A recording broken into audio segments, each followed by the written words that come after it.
Oi, pessoal, boa noite. Boa noite, tudo bem? Eu sou o Zé Luiz Juliani, sou analista de comunicação e marketing aqui da Séries. Eu sou a Mayara, da Egro, e faço parte da equipe de marketing da Egro. E a gente está aqui hoje, junto com vocês, como a gente anunciou nas últimas semanas, para dar início à Semana da Pré-Safra 2018, que é um evento em coprodução, coautoria entre Séries e a Egro.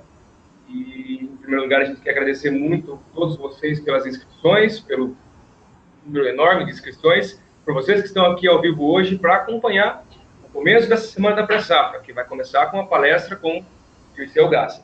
Antes de começar a transmissão do webinar, a gente tem alguns avisos para vocês. Todos os eventos vão acontecer ao vivo, às 7 da noite. Todo dia você vai receber um e-mail, uma hora antes de começar cada evento, com um link de inscrição para vocês acessarem a transmissão ao vivo, tal como vocês fizeram hoje. Então, todos os dias, de segunda a sexta, às 19, e no sábado vai ser à tarde, às 16. Antes de tudo, a gente quer agradecer alguns colaboradores que participaram da divulgação desse projeto, a página Agricultura de Precisão Brasil, a Agricultura de Alta Precisão, o portal Mulheres em Campo, o portal AgroMulher, a página Agronomia Top no Instagram, o portal Vida no Campo, e também um agradecimento especial a todos os palestrantes que vão estar conosco essa semana e a vocês que se inscreveram também. Fica o convite para vocês, sigam todas essas páginas no Facebook, no Instagram, no LinkedIn, as páginas deles na internet, que vale a pena, é conteúdo de muita qualidade para vocês. Bom, como vocês vão poder notar hoje, o webinar vai ser dividido em duas partes. A primeira parte é a palestra em si, e a segunda parte é quando o professor Dirceu entra ao vivo para responder as perguntas. A primeira parte, que é a palestra em si, ela foi gravada previamente em campo, porque o professor Dirceu está em evento. Mas a segunda parte ele já vai entrar ao vivo. Os próximos webinários, né, da segunda, terça, quarta, quinta e no sábado, eles vão ser totalmente ao vivo aqui no estúdio. Também essa e todas as outras palestras, essa palestra em específico vai estar disponível para assistir na íntegra amanhã no site da Egro e da Instead. Se você ainda não conhece, acesse lá blog.egro.com.br e instead.com.br. O certificado vai ser emitido no início da semana que vem e terá carga horária de 6 horas. Então, nos acompanhe e fique com a gente assistindo.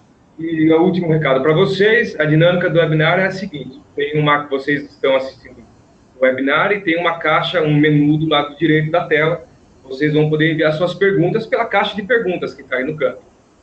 Vocês podem enviar as perguntas em qualquer momento do webinar, a gente vai selecionar elas e passar para o Dirceu responder ao vivo daqui a pouquinho, logo após a transmissão do vídeo da aula. Ele entra ao vivo para responder as perguntas. A gente vai transmitir até às 8 em ponto. Caso tenham sobrado perguntas, enviem suas perguntas, porque elas vão ser compiladas e respondidas no e-book especial que vai ser produzido entre Séries e a Egro e vai ser lançado daqui a um tempinho para vocês aí com o conteúdo completo da Semana da Pré-Safra, um e-book assinado pelos especialistas e com indicações da Séries e da Egro. Pessoal, mais uma vez agradecendo a todos vocês por estarem conosco aqui hoje ao vivo. Fiquem agora com a aula, a transmissão do webinar com o professor Dirceu, e daqui a pouco a gente volta com a transmissão ao vivo e as perguntas. Muito obrigado e até já. O crescimento vegetativo e a nutrição de plantas também é relativamente simples. Nós temos aqui plantas. O crescimento vegetativo e a nutrição de plantas também é relativamente simples. Nós temos aqui plantas de soja com glicose armazenada na folha. Essa glicose que vai encher grãos. Isso é fruto da fotossíntese. Então, nós vamos ter na composição do grão de soja 6% de nitrogênio, 5% da soma de potássio, fósforo, cálcio, enxofre, magnésio, ferro, zinco, cobre, todos os elementos. Então, veja que nitrogênio tem mais participação no grão final do que a soma de todos os sais. 6 mais 5, 11%. 89% carbono, nitrogênio e oxigênio, fotossíntese. Vamos dar uma olhada nas plantas de soja. Vamos arrancar aqui algumas plantas. Vamos dar uma olhada no sistema radicular. Olha aqui, ó. Primeiro, olha que maravilha de raiz.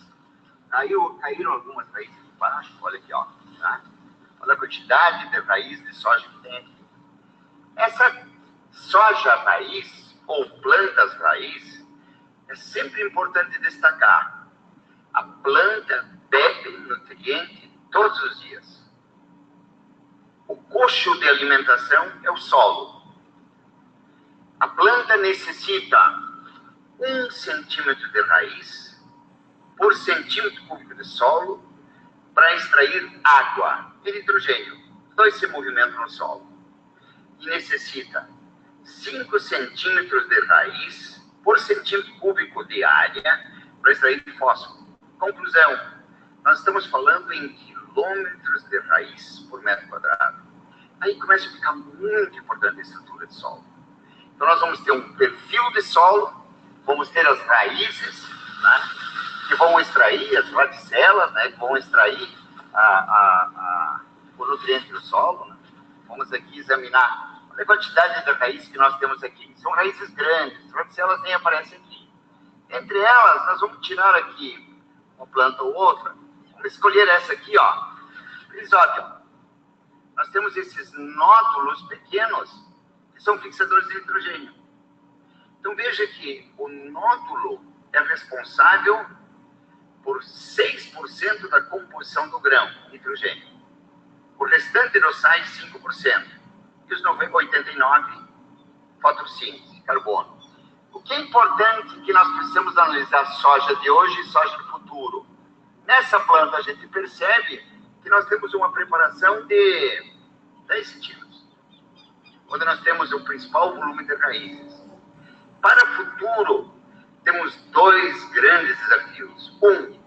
Reduzir o passeio de máquina na lavoura, para não compactar o solo. E o outro, melhorar a estrutura do solo, criar mais raízes. Adubação verde. Adubação verde para criar uma estrutura de solo, uma esponja de solo, para drenar quando chove demais, para armazenar água quando temos período de deficiência hídrica. Sempre lembrando. Tá, já estou ouvindo no fundo. Todos os dias.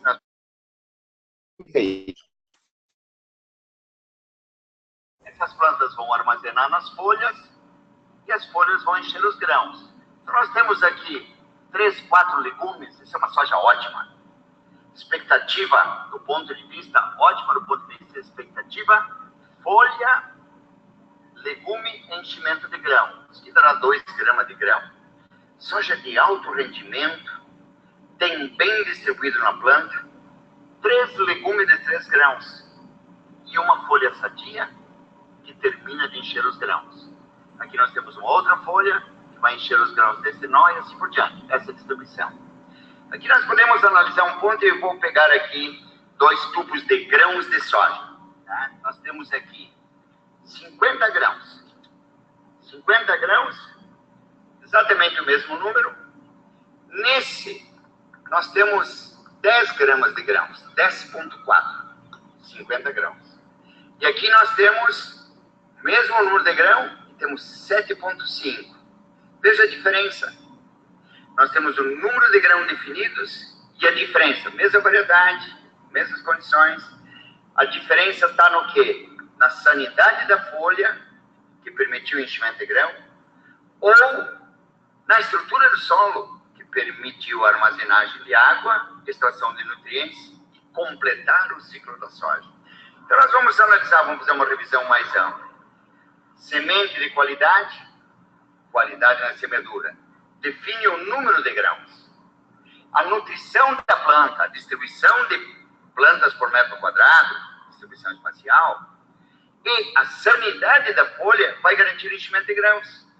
Nós temos 2 momentos importantes. A produtividade final sempre é número de grãos por metro quadrado e o peso de grãos, ou a massa de grãos, que é sempre folhas bem nutridas, sadias até R6.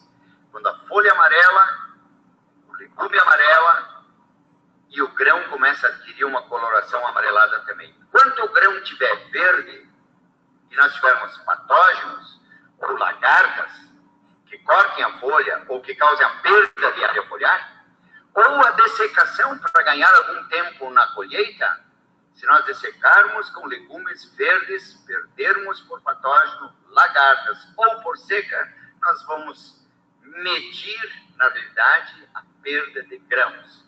E não é o número de grãos, a perda na massa de grãos. E aqui nós poderíamos fazer uma comparação. 10,4, 104 sacos por hectare. 7,5 gramas, 75 sacos por hectare. E o número de grão foi o mesmo. A diferença foi encher o grão ou não. Sanidade é proteger a planta para garantir a soma dos processos de qualidade na produção. Produção do número de grãos e de peso de grãos. Encher o grão e depois proteger para garantir produtividade e qualidade. A soja é simples, ela não tem mistério. Começa com semente. A semente tem genética. Genética incorporada ou tecnologia embarcada de várias formas. No passado nós tínhamos soja no Brasil com um ciclo de 150 dias, 160 dias. Hoje, a nossa soja no sul tem um ciclo de 125, 130 dias. No centro-oeste, 105, 110 dias. Portanto, nós reduzimos o ciclo em 30, 40 dias. Nós temos soja que não responde mais a fotoperíodo. No passado, nós plantávamos em outubro, novembro, dezembro e florescia na mesma semana em janeiro. Hoje, nossas cultivares respondem através de genes de juvenilidade à indução floral no estádio vegetativo, V5, V6, V7, V8.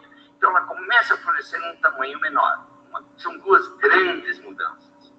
Outro aspecto muito importante é o aspecto da resistência a doenças, a nematóides, a ferrugens. Então, genética nova. E biotecnologia incorporada. FF1, hoje FF2, BT, soja intacta. Então, tem vários aspectos aí, novas tecnologias sendo incorporadas em soja. Mas tudo começa com a semente. E hoje precisamos analisar um aspecto importante. Cada semente tem um peso de 0,16 grama. 160 gramas, peso de 1.000 sementes. Portanto, uma semente por metro quadrado de soja na lavoura corresponde a 1,6 kg por hectare. Cada semente por hectare, por metro quadrado, equivale a 1,6 kg por hectare. E o valor pago por essa semente, incorporando biotecnologia, tecnologias embarcadas, mais tratamento de semente para proteção, equivale a R$ 7,00 o quilo. Conclusão, cada semente dessas, com esse tamanho, com esse valor, por metro quadrado, equivale a R$ 11,20 por hectare. Não existe mais espaço para semear e escolher sementes com 80% de germinação. Todas deveriam germinar, ou pelo menos acima de 95%. Esse é o primeiro ponto. Semente com genética incorporada, com qualidade. E aí vem o segundo ponto, qualidade de semeadura. Nós vamos ver aqui 1 metro de fileira. Nós temos aqui plantas, uma falha maior, plantas agrupadas, uma falha muito grande, e aqui plantas em exagero de população. É importante destacar, do ponto de vista de eficiência, de interceptação de radiação solar e de ocupação de espaço para beber nutriente todos os dias, o espaçamento entre de plantas pode variar como a cultivar, com a arquitetura de planta, com a genética, mas de forma geral nós poderíamos dizer, a cada 10 centímetros deveríamos ter uma planta. Se nós temos uma falha, 20 centímetros sem planta, nós vamos perder um potencial de produção. Aqui nós temos essa condição de falha. Cada planta produz hoje, na média, 18 gramas de grãos. 18 gramas de grãos equivale a 180 kg por hectare. 3 sacos de soja. Se falharam 2 aqui, nós estamos falando 6 sacos de soja. Primeiro ponto, semente e qualidade. Segundo ponto, qualidade de semeadura é tão importante quanto vigor, semente e qualidade bem plantada.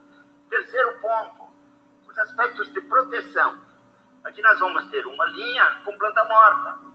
Essa planta pode ter morrido por patógeno e, neste caso, morreu por elasmo, uma broca, um inseto. Isso é muito importante, além do aspecto de qualidade de semente, qualidade de semeadura, qualidade de proteção. Cada planta deve ocupar o seu espaço para interceptar a radiação solar e para beber nutrientes e construir glicose na folha. Essa glicose da folha vai encher os grãos.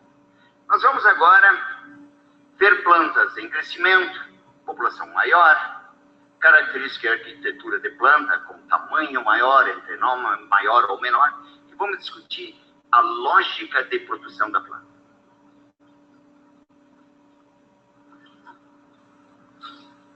Aqui nós temos uma soja com 85 centímetros de altura. Uma planta baixa, considerando os padrões de soja brasileira.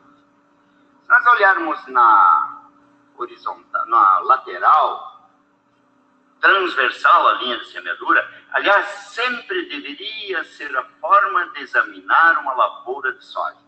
Transversal à linha. Como está a distribuição? Aqui nós temos 2 plantas juntas, temos uma falha, 2 plantas juntas, 3 plantas juntas, e aqui uma distribuição considerada razoavelmente boa. O que nós temos nesse perfil de planta? Nós temos 80 centímetros de altura e nós temos uma inserção de legumes. Desde a base da planta nós conseguimos passar bem com a colhedora. Qual é o problema? A falha. E esse é geral nas lavouras brasileiras, que deve ser melhorado. Corrigir a qualidade de semeadura. A quantidade de plantas está boa e a semente estava boa. A distribuição não está satisfatória. Vamos agora arrancar uma planta dessas, tirar as folhas e examinar o potencial de produção. Aqui nós temos uma planta de soja com 80, 85 centímetros de altura. Tiramos as folhas. Temos 104 vagens, 250 grãos aproximadamente. Se nós chegarmos a encher esses grãos e atingir 0,16 grama por grão, ou PMS 160, esta planta deveria dar 40 gramas de grãos. Isso equivale a 400 quilos por hectare para cada planta dessas por metro quadrado. 400 quilos por hectare, nós estamos falando em 6,7 sacos de soja. Portanto, é sempre importante e necessário lembrar, a unidade de produção de soja é uma planta. E ela deve ser tratada com qualidade de semente e de semeadura para nós chegarmos ao final e estabelecer um potencial de produção por hectare. 10 plantas dessas, por metro quadrado, resultariam em 4.000 quilos por hectare. 4.000 quilos por hectare é uma produção bem acima da média brasileira. Vamos agora olhar uma soja padrão normal, que cresce um pouco demais. E vamos discutir um pouco os aspectos relacionados ao manejo dessas plantas. Aqui nós vamos olhar uma soja com 1,20 m de altura. Nós olhamos o tamanho da planta. Uma planta grande. Se nós olharmos aqui a base dessas plantas, nós vamos ver aqui 3 plantas agrupadas, 2 plantas juntas, 2 juntas, 1, 2, 3, 4, 5, 6, 7, 8, 9, 10, 11, 12 plantas de medifiveira. Uma população ótima, não precisaria ter mais que isso. De qualquer forma, ela cresceu demais. Se nós olharmos e nós contamos os nós, nós perdemos 40% dos nós da base para o alto. Nós perdemos 40% dos nós. Então, nós vamos ter, tínhamos folhas, essas folhas estão aqui no chão, caídas, foram perdidas, e nós vamos perder esses legumes. Na verdade, não são folhas perdidas, são folhas bem nutridas que a planta, por não conseguir mais captar luz solar, entregou para patógenos oportunistas. Antracnose, fumópsis, mancha-alvo, cercóspora, todos os necrotróficos oportunistas. Esse é um ponto importante para nós analisar. Nós temos uma soja que cresceu demais, 1,20 m, produziu 8, 9 metros quadrados de área foliar e derrubou 4 metros da parte basal. E está nesta fase hoje de enchimento de grão com um índice de área foliar 4:1. Derrubou as folhas, ajustou a área foliar em função do coeficiente de extinção de luz, ou seja, na altura da planta que ela não, cujas folhas não pegavam mais sol, ela derrubou essas folhas, ela ajustou. Agora precisamos manter essas folhas até o final do enchimento de grão. Nós estamos aqui num estágio de meio grão formado, R5,3, 5,2. Precisamos mais 15 dias para transferir os nutrientes dessas folhas, a glicose dessas folhas, para encher os grãos. Vamos agora comparar o tamanho da planta, número de páginas, número de grãos e peso de grãos dessa planta dessa altura com aquela que nós fizemos antes, com 80 centímetros de altura. Como fica essa distribuição? Aqui nós temos a planta anterior, 80 centímetros de altura, 250 grãos, expectativa de produzir 40 gramas de grãos por planta. Nesta outra área, que nós analisamos há pouco, nós vamos encontrar esse padrão de planta. Veja que é completamente diferente. A altura, a perda dos nós inferiores, nós vamos contar aqui 1, 2, 3, 4, 5, 6, 7 perdidos. 1/3, ou um pouco mais, 40%, em relação ao número total de páginas. Essa planta tem 42 legumes, 104 grãos e deverá produzir 16 gramas, 17 gramas de grão. Enquanto essa outra poderá produzir 40 gramas de grão. Então, plantar soja é entender as características de cada variedade. Arquitetura de planta, altura de planta, tipo de folha, movimentação de área, macia. Área foliar, no fundo nós vamos colher área foliar sadia, bem nutrida, para encher os grãos. Então nós temos dois momentos: conhecimento, habilidade e atitude sobre soja, semente, qualidade de semeadura, área foliar, espaçamento, nutrição de folha, e as folhas vão encher grãos. E depois nós temos um outro aspecto que nós vamos ver nessa lavoura aqui. Nós temos uma lavoura infestada de buva, planta daninha. Esse é o segmento da proteção. Herbicidas, inseticidas e fungicidas têm a função de proteger o potencial de produção. O investimento maior deveria ser sempre em conhecimento para produzir mais, manejar melhor e depois proteger para garantir produtividade e rentabilidade.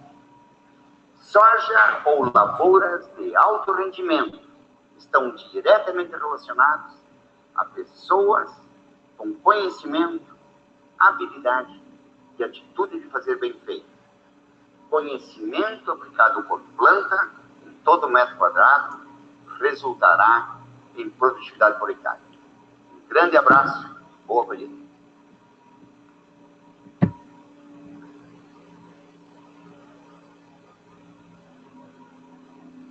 Pessoal, é isso aí. Acabou a transmissão do webinar que a gente gravou previamente com o professor Dirceu Gassen, né? Tivemos aí mais 20, 25 minutos de transmissão. Algumas perguntas já foram enviadas, a gente vai responder essas primeiro. E vocês podem mandar as perguntas agora que vocês tenham, baseadas nas novas perguntas que vão ser feitas agora. E nada melhor do que eu colocar o próprio Dirceu Gassen para conversar com vocês agora. Dirceu, você está me ouvindo? Ouvindo, tranquilo, sem problema. Maravilha, então. Dirceu, muito obrigado por estar aqui com a gente hoje, com o pessoal também que mandou as perguntas para você. E aí a gente vai começar as perguntas, então, tudo bem? Tá perfeito, sem problema. Tá perfeito. Expectativa das perguntas. Tranquilo. Bom, boa noite, professor. Tudo bem aí? Oi, Mayara, tudo bem? Foi tudo tranquilo, um belo exercício. Eu acho que nós, na agricultura, cada vez mais precisamos compartilhar aqueles processos e componentes da produção que realmente levam a produzir mais. Quanto mais se conhece, menos se erra do ponto de vista de manejo e de produtividade.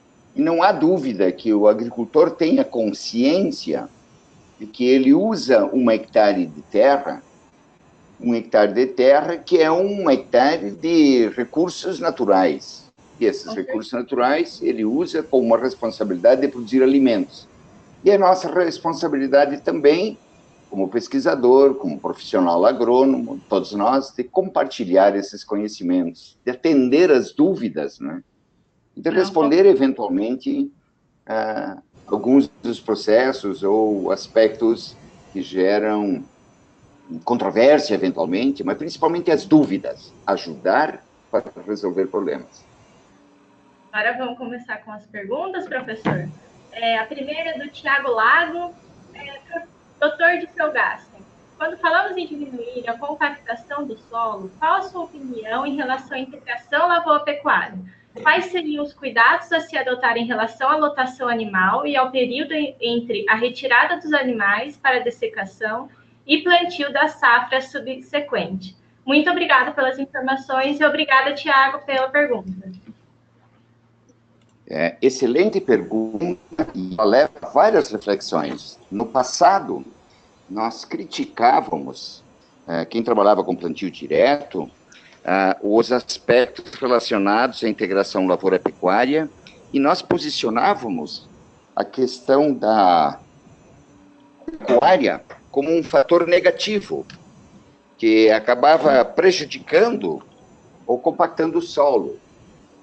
Hoje, já se tem essa certeza de que a integração lavoura-pecuária é um processo absolutamente necessário para melhorar a estrutura e para melhorar a produtividade. No Rio Grande do Sul, tem um professor na Universidade Federal, em Porto Alegre, Universidade Federal do Rio Grande do Sul, que tem um trabalho de vários anos já, de mais de 20 anos, com integração lavoura-pecuária, plantio direto. E eles demonstram vários aspectos importantes.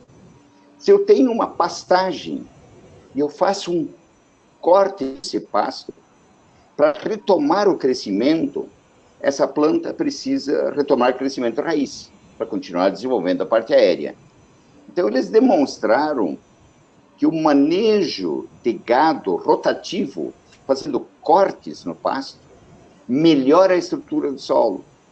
E eu acho que o que é importante, mais do que a questão integração lavoura-pecuária ou pasto, é realmente pensar na lógica de como manejar o solo, porque o solo é a essência, é a produção, vamos dizer assim, é o fornecimento da água e o fornecimento de nutrientes. A planta bebe nutriente todos os dias.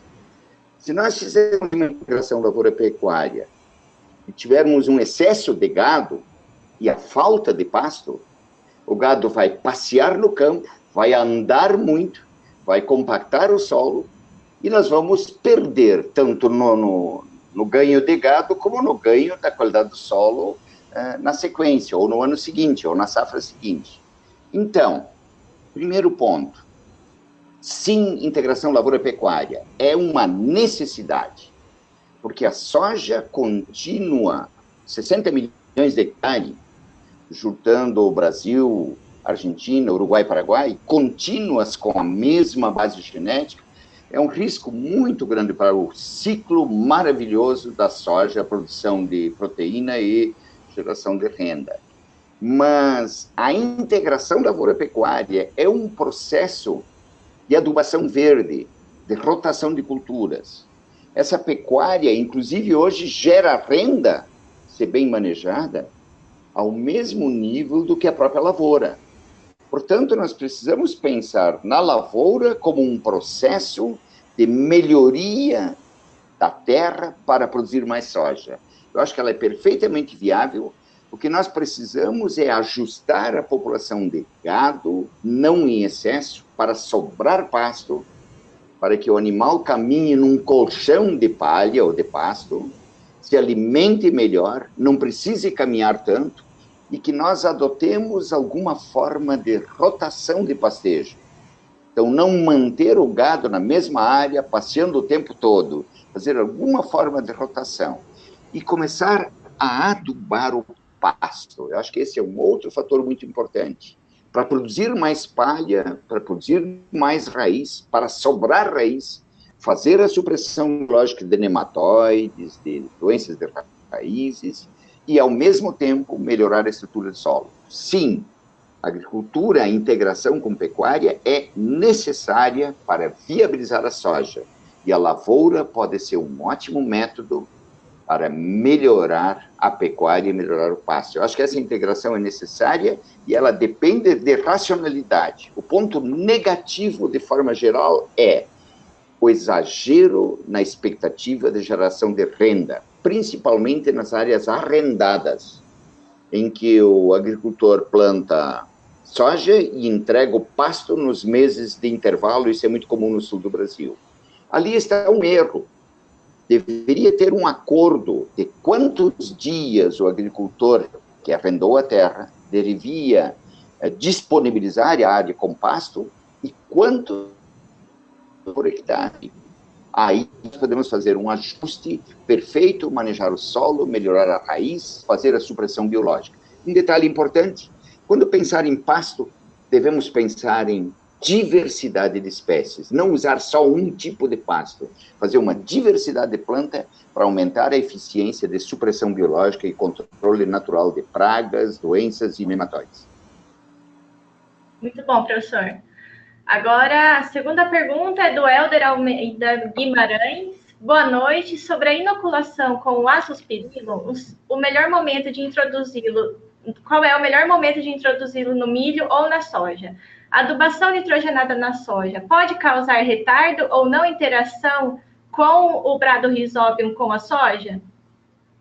Sim, são duas, vamos dizer assim, três perguntas importantes. Primeira, vamos analisar o Bradyrhizobium. Nenhuma dúvida, a soja, na composição do grão, tem 6% de nitrogênio e a soma dos demais sais minerais, fósforo, potássio, cálcio, magnésio, enxofre, zinco, ferro, micronutrientes, é 5%. Conclusão, tem mais nitrogênio na soja que a soma dos demais minerais.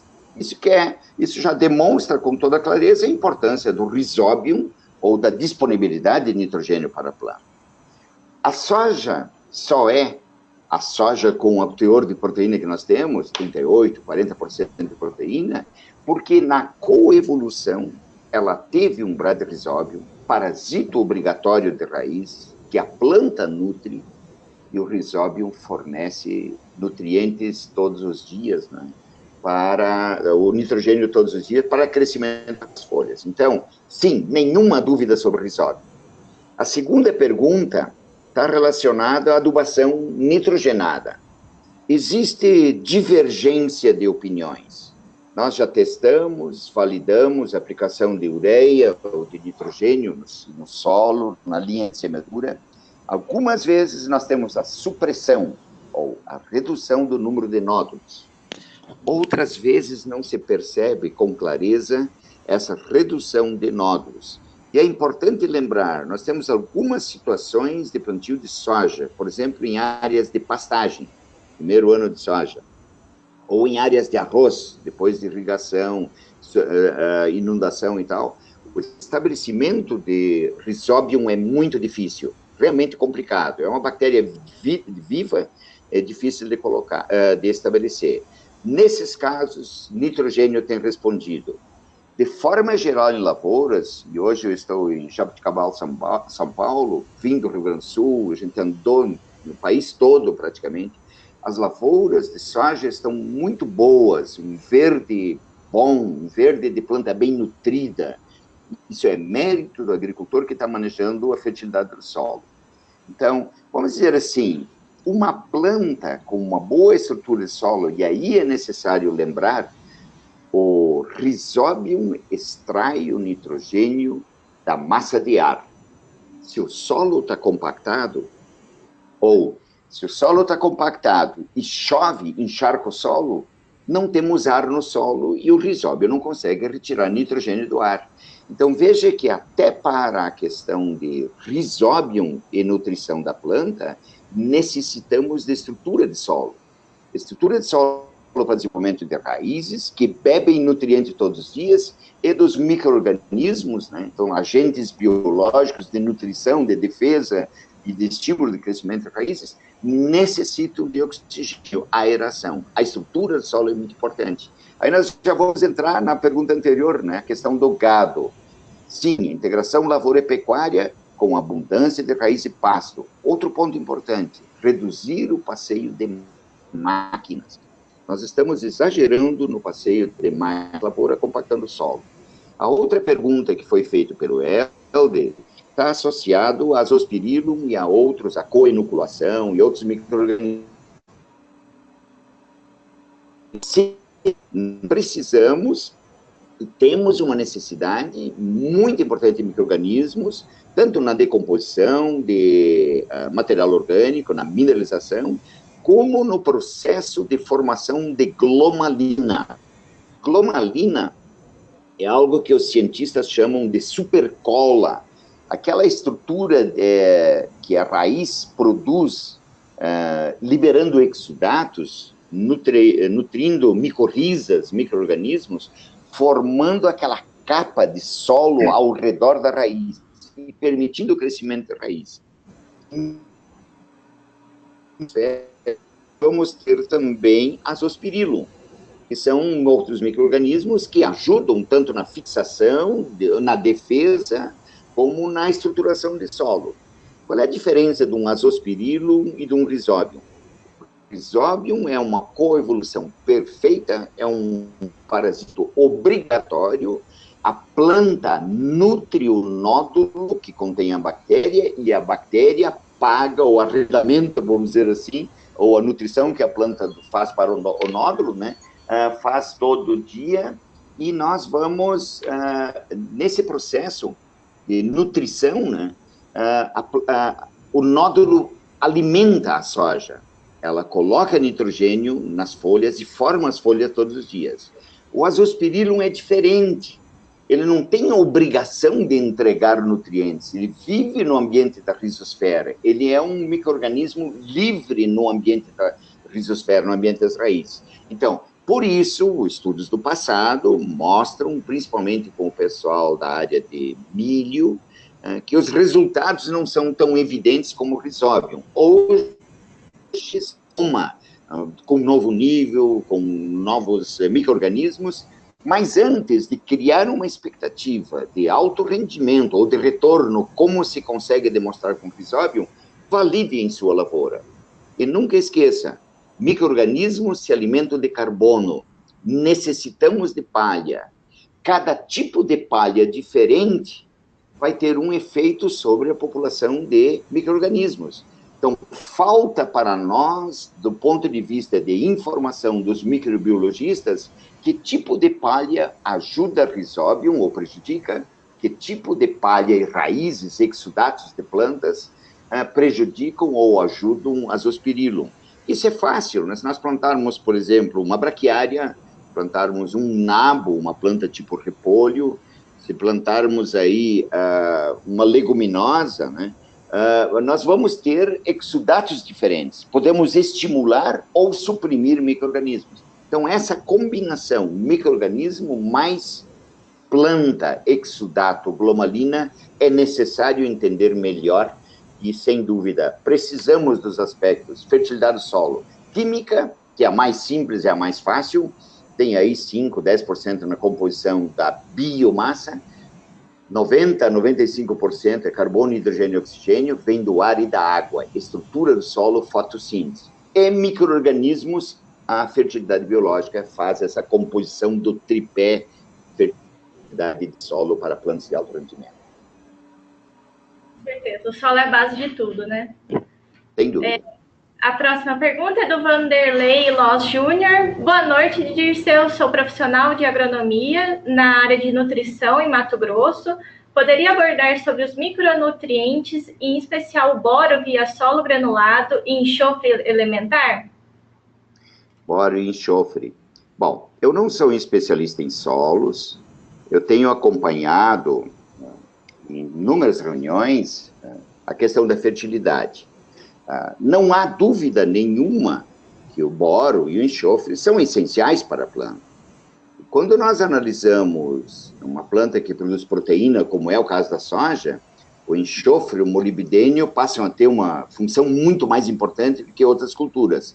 São elementos essenciais. O que nós estamos... bom, o boro e o enxofre, ambos são elementos que fazem parte da biomassa normal. Não há como formar biomassa, por exemplo, uma adubação verde, um pasto ou uma lavoura, sem conter boro ou enxofre. Então, acho que esse, de novo, é um ponto importante que nos leva a repensar o modelo de manejo de lavoura e o modelo de nutrição de planta, de adubação, como estamos preparando nossos solos, né? Como é que estamos manejando nossas lavouras. Então, sim, precisamos inserir um modelo de adubação verde para ciclar esses nutrientes, para trazer para a superfície. Então, o boro, ele lixivia ou ele desce no perfil do solo, o enxofre da mesma forma. Então, essa ciclagem é muito importante. A discussão está em aplicar boro no solo, e sempre lembramos, a planta bebe nutriente todos os dias, e o coxo de nutrição da planta é esse perfil de solo, 10, 20, 30, deveria ser 30, 40 centímetros, de forma geral está em 10, não é? Então, o boro é essencial, o enxofre também é essencial, para altos rendimentos, eles são fatores que limitam. Temos também um ponto que é de controvérsia, é necessário colocar, qualquer coisa que está aparecendo na lavoura se atribui a boro. Está com folha encarquilhada, deficiência de boro. A raiz não cresceu, deficiência de boro. Abriu os legumes, deficiência de boro. Eu acho que nós temos que racionalizar isso. Chega a um ponto que torna até negativo esse exagero, né? Mas não há dúvida nenhuma da importância do boro e do enxofre. Talvez, e eu acho que esse é um fator que deveríamos também melhorar e entender, estudos mostram que a planta, para a máxima eficiência de extração de nutrientes do solo, deveria ter, no mínimo, 10 quilômetros de raízes, de radicelas por metro quadrado. E eu acho que aí nós vamos entrar num aspecto que vai... o Vanderlei até pode nos ajudar, que é um colega que conhece solos, né? De que de pouco adianta ter um nutriente no solo se o solo está compactado, não tem oxigenação e não tem acesso à água, a planta bebe nutrientes. Então, de nós melhorarmos essa estruturação de solo e no futuro começarmos a planejar uma adubação de sistema. De repente, adubar um pasto no sistema de rotação, né? E fazer um plano de 2 meses cada 3 anos ou 2 anos para uma adubação verde, pensando em estruturação de solo, ciclagem de nutrientes e estruturação para que as raízes da soja... Soja é uma cultura de alto rendimento e, de forma geral, se diz, a soja de alto rendimento produz pouca palha. Conclusão, solo para soja de alto rendimento necessita de mais raízes e palha. Adubação verde, rotação de cultura para ajudar essa planta a continuar produzindo a proteína que nós precisamos, que inclui enxofre, boro e todos os outros elementos essenciais para a planta. Muito bom, professor. A próxima pergunta é: qual sua posição sobre o plantio cruzado? Diminuir o espaçamento e aumentar plantas por metro linear melhora a distribuição e, consequentemente, a produtividade? São 3 aspectos importantes. Vamos começar, vamos pensar como planta, colocar-se no lugar da planta. A planta colhe energia solar todos os dias e bebe nutriente todos os dias para formar as folhas e manter o processo de refrigeração e também da atividade biológica da planta, né? Então, se nós pensarmos em plantio cruzado, quem quiser fazer, experimente 1 ano, 2 anos e, conclusão, vai desistir. Ele logo vai perceber que ao semear numa direção, ele vai andar com a máquina, ocupar um espaço de solo com as rodas do trator e, em geral, dependendo aí da largura da semeadora, mas vamos pegar uma semeadora de 10 linhas, 11 linhas, 5 metros de largura, tracionada por um trator com um rodado duplado, cada pneu tem 50, 60 centímetros, cada 5 metros nós vamos ter praticamente 2 metros com roda de trator compactando o solo. E não é só o peso do trator, é o peso do trator mais a força que a máquina faz, que o trator faz, de tração da semeadora. Conclusão, nós vamos já compactar numa direção. Agora imagina, nós vamos plantar cruzado, atravessar transversal a linha anterior. Sobre uma linha de semeadura que foi posicionada uma semente a 3, 4 centímetros. Vamos compactar. Então, do ponto de vista da planta, eu diria não tem lógica nenhuma fazer plantio transversal. Outra discussão que volta são as linhas pareadas. Então, 2 linhas mais juntas e um espaçamento maior, depois 2 linhas juntas, espaçamento maior. Essa lógica de linha pareada apareceu nos anos 80, nos anos 90, 2000, 2017, 2018 e vai voltar em 2025. A Embrapa, recentemente, fez um estudo e disponibilizou as informações mostrando que não há vantagem em plantio pareado. 2 linhas mais próximas vai dificultar o controle de doenças entre as linhas aproximadas. E vai perder espaço, na verdade, de captação de energia solar no espaço das linhas mais abertas. Então, voltamos de novo. A planta necessita o espaço para captar energia solar para cada unidade de produção, uma planta. E ela bebe nutrientes todos os dias. Deveria ter um espaço de solo com nutrientes e, ao mesmo nível de qualidade de distribuição de sementes, deveria também distribuir fertilizantes.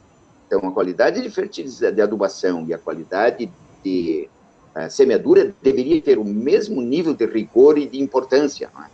E o terceiro ponto que se fala muito hoje no Paraná e que leva a algumas discussões interessantes é o plantio agrupado, de 3 em 3 plantas. Bom, para mim não há dúvida nenhuma, se pensar como planta, use o espaço bem distribuído para captar luz e para beber nutrientes todos os dias. Faça uma distribuição mais equidistante. Para as condições de soja do Brasil, que tem um problema de ferrugem e necessita de soja de ciclo mais curto, nós vamos precisar de espaçamento menor. Ciclo curto de 100 dias, espaçamento entre linhas, provavelmente 33 em alguns lugares, estou falando 33 que faz 3 linhas por metro, né? Ou 25, 4 fileiras por metro, para cada variedade. Cada variedade tem o seu espaçamento, de acordo com a arquitetura de planta, e ciclo. Ciclo longo, 50, 60 centímetros. Ciclo longo, 140, 150 dias. 160 ou 180, como planta nos Estados Unidos.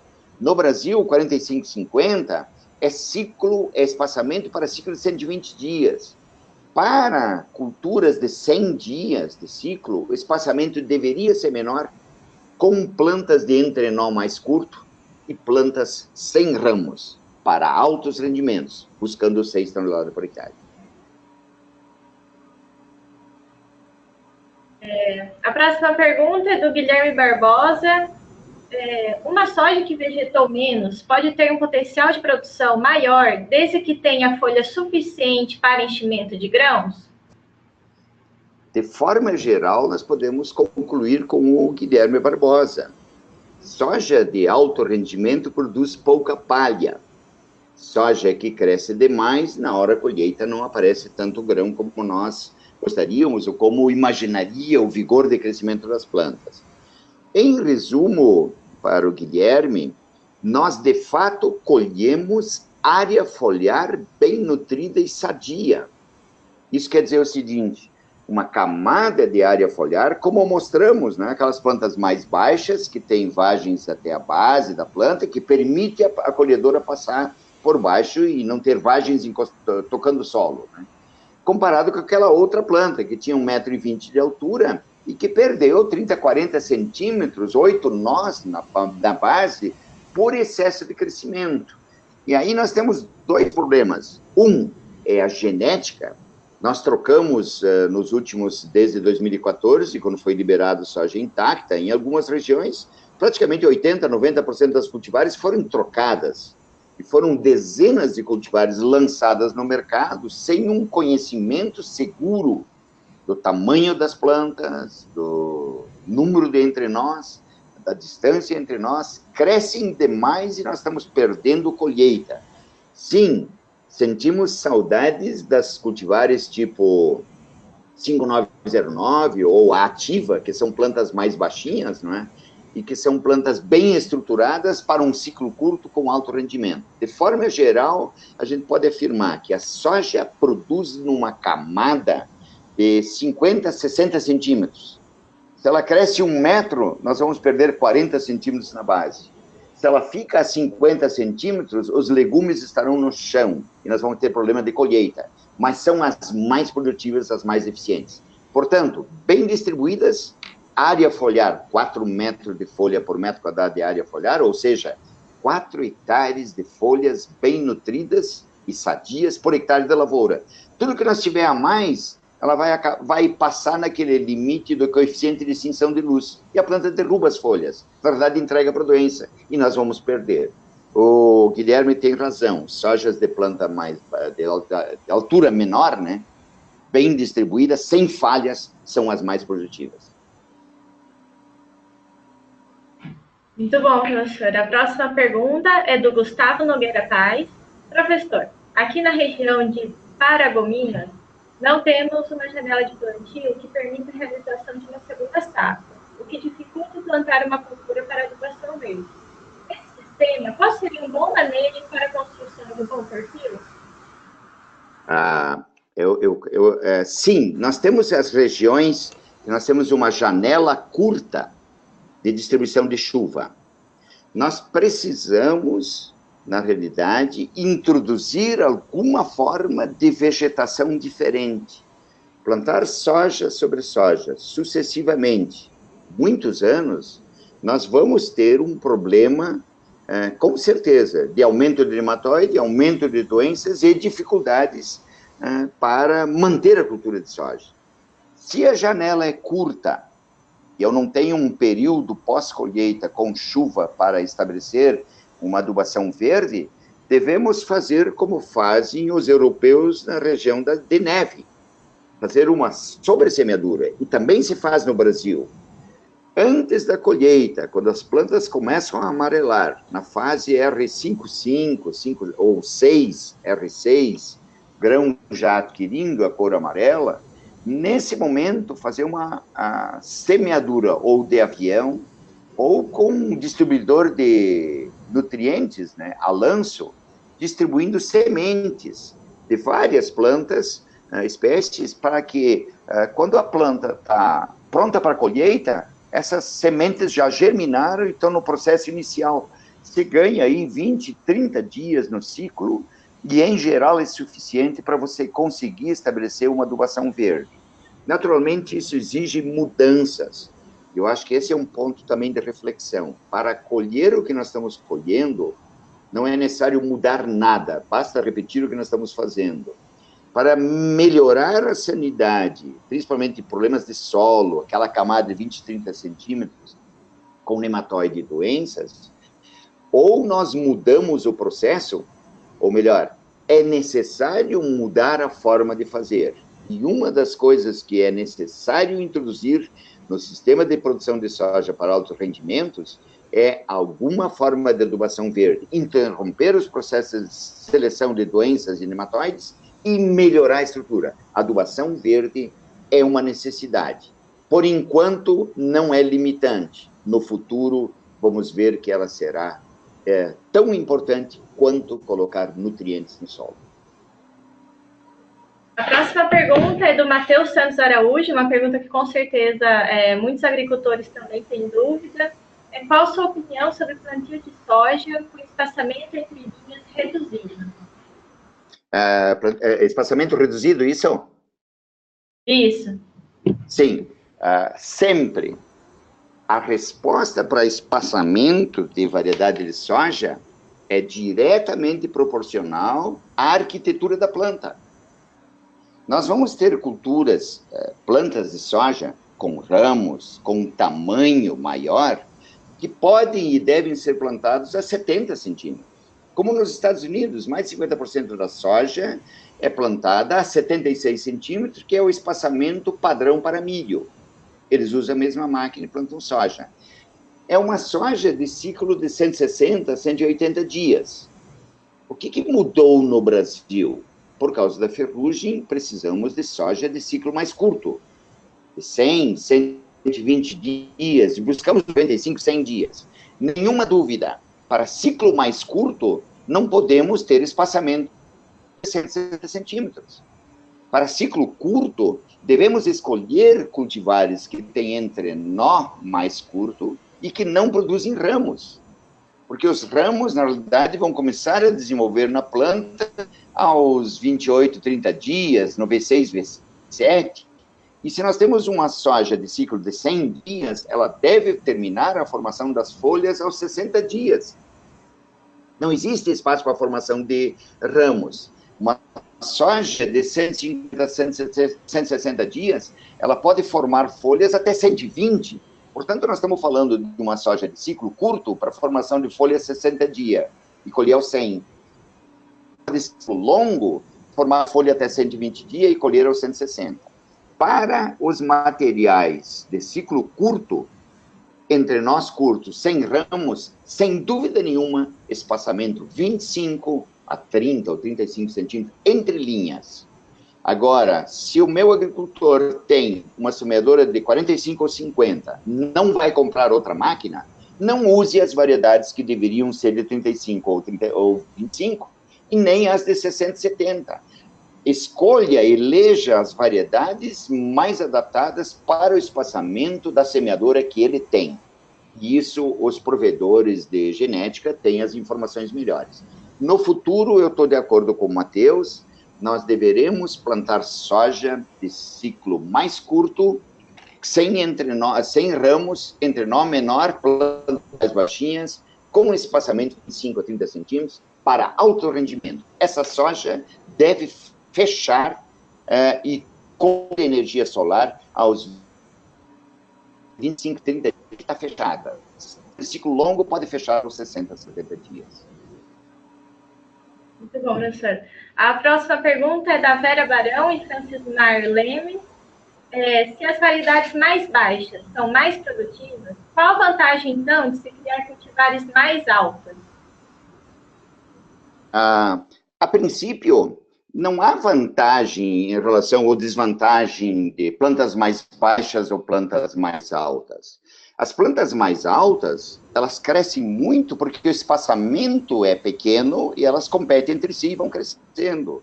Então, plantas com ramos, plantas de tamanho maior, elas são adequadas para espaçamento maior. Só lembre, processamento maior é para ciclo longo, 140, 150, 160 dias.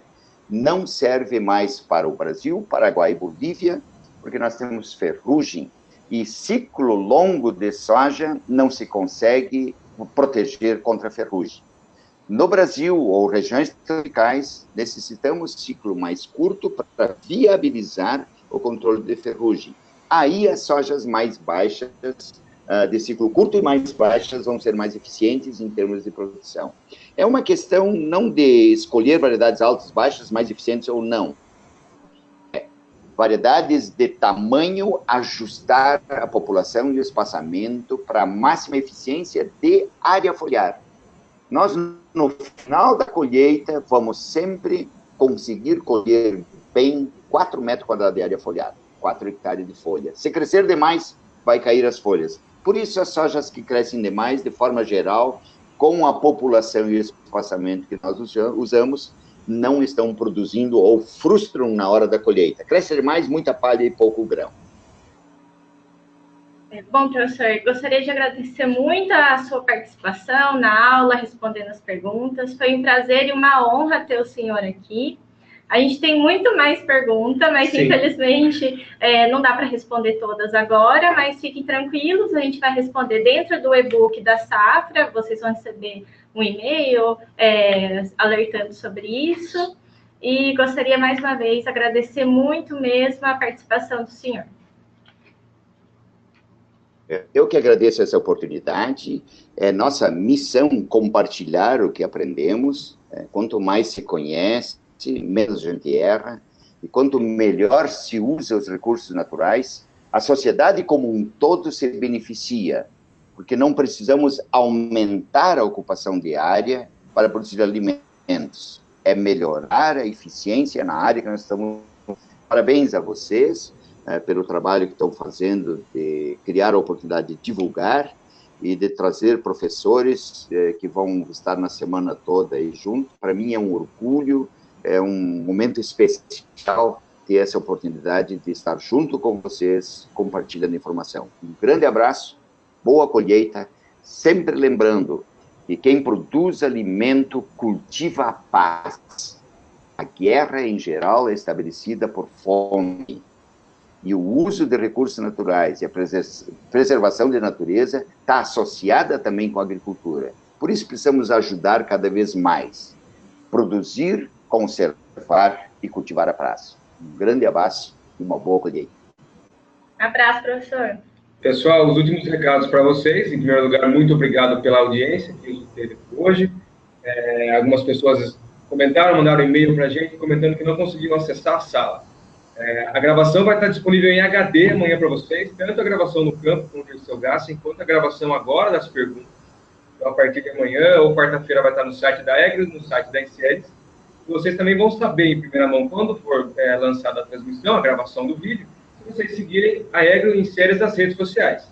Facebook, LinkedIn, Instagram. Por favor, sigam Inseres e Egros para ficar sabendo de todas as novidades da semana da pré-safra. Como a Mayara falou, as perguntas que não foram respondidas vão ser enviadas, já estão coletadas conosco.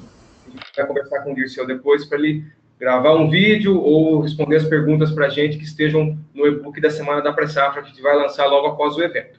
Vocês podem mandar novas perguntas pelos e-mails e contatos das empresas também. É inseres@inseres.com.br.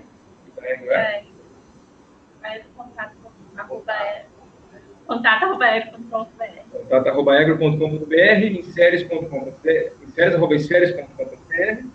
Então, a gravação vai estar disponível para vocês amanhã ou quarta-feira. E fica aqui o convite, para quem já está assistindo ao vivo, já tem a inscrição garantida para amanhã, a manejo de plantas daninhas, saiba como controlar, com o professor doutor Pedro Cristofoletti, da Exalc USP, vai estar ao vivo com a gente aqui a partir das 19 horas no horário de Brasília. É só acessar o link que vocês vão receber amanhã, por volta das 6 da tarde, no e-mail de inscrição de vocês.